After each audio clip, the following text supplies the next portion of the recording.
কিরে, পায়ে 2 টাকার স্যান্ডেল, গায়ে কুচকানো শার্ট, তোর এই ভার্সিটিতে ঢুকার ভিসা কে দিল রে? তোরা এভাবে কেন বলতেছিস? আরে শুনুন না, তুই থাকোস কই? আমার বাসা ভাই পাশের বস্তিতে। এটা হচ্ছে প্রাইভেট ইউনিভার্সিটি, এখানে স্মার্ট আর রিচ কিডরা পড়তে আসে। আর তোর মতো আবুল ইউনিভার্সিটিতে চান্স কেমনে পাইলি?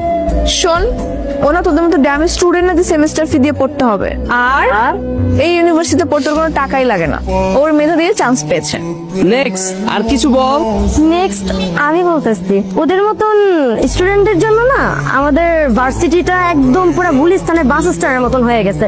তোদের জন্য না এই ভার্সিটি না। আই তুই কি বলতেছিস এগুলো? কাউকে রেসপেক্ট করতে পারিস না? এখানে রেসপেক্টের কি আছে? তোর ড্রেস আপ দেখছিস, ওর জন্য এই পরিবেশটাই নষ্ট হয়ে গেছে। স্টপ রাইসুল, তুই সামনে আগাও, আমি আসছি, কথা আছে।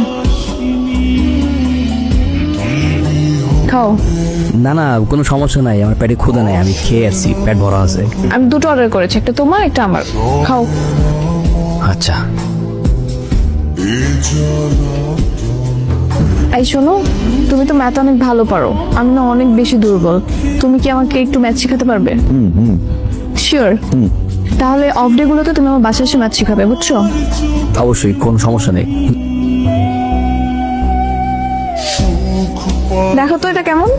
তো ছেলেদের জুতা তোমার ভাই মানাবে না, এই তোমার জন্য মেয়েদের জুতো প্রয়োজন, এইখান থেকে নাও। এটা আমি আমার জন্য নিচ্ছি না, তোমার জন্য। আমার জন্য কেন? এটা আমি তোমাকে গিফট করব, দেখো তো কেমন, পছন্দ হয়েছে? আরে আজকে তো আমার জন্মদিন না, আমার জন্মদিন তো 2 মাস আগে চলে গেছে, সামনের বছর আবার আসবে। জন্মদিনে তো কি হয়েছে, আমি তোমাকে এমনি গিফট করব। না না না, গিফটের দরকার নেই, সমস্যা নেই। গিফট নিবা না? আচ্ছা ঠিক আছে, কালকে থেকে তো তুমি আমাকে টিউশন করাবে, সেই টিউশনের অ্যাডভান্স পেমেন্ট হিসেবে তোমাকে আমি গিফট করবো। এবার নেবে? মানে? মানে তুমি কালকে থেকে আমাকে ম্যাথ পড়াবে, তো সেটার অ্যাডভান্স পেমেন্ট হিসেবে তোমাকে আমি একটা গিফট করবো, বুঝছো? দেখো পায়ে পরে দেখো, আগে নিন।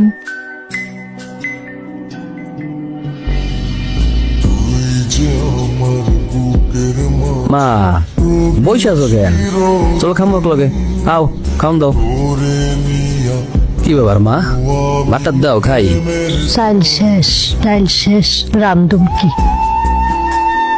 শোনো, আমি নতুন একটা টিউশন পাইছি, ও টিউশনেতে আমি অনেক টাকা পাবো।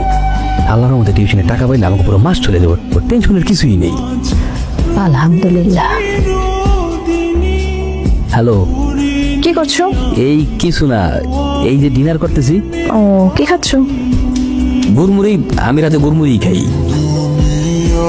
আচ্ছা শোনো, কালকে তো ভার্সিটি অফ, তো কালকে কিন্তু চলে এসো। হ্যাঁ হ্যাঁ ঠিক আছে, আমি সকাল সকাল চলে আসবো। তুমি আমার ফোনে অ্যাড্রেসটা টেক্সট করে দিও। Okay bye. মা কি হয়েছে, মুড়ি খাবো, সমস্যা কি? তুমি বউ। তুমি তো আনইজি ফিল করতেছো কেন? আমরা তো ফ্রেন্ড, চিল।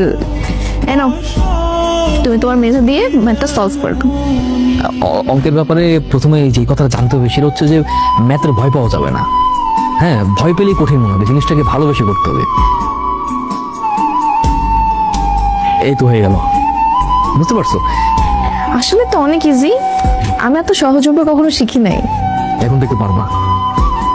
আঙ্কেল আসসালামু আলাইকুম। বসো, আমার বাবা। হ্যাঁ, কি ব্যাপার বলো। এই ছেলেকে ও তো অতসীর বন্ধু।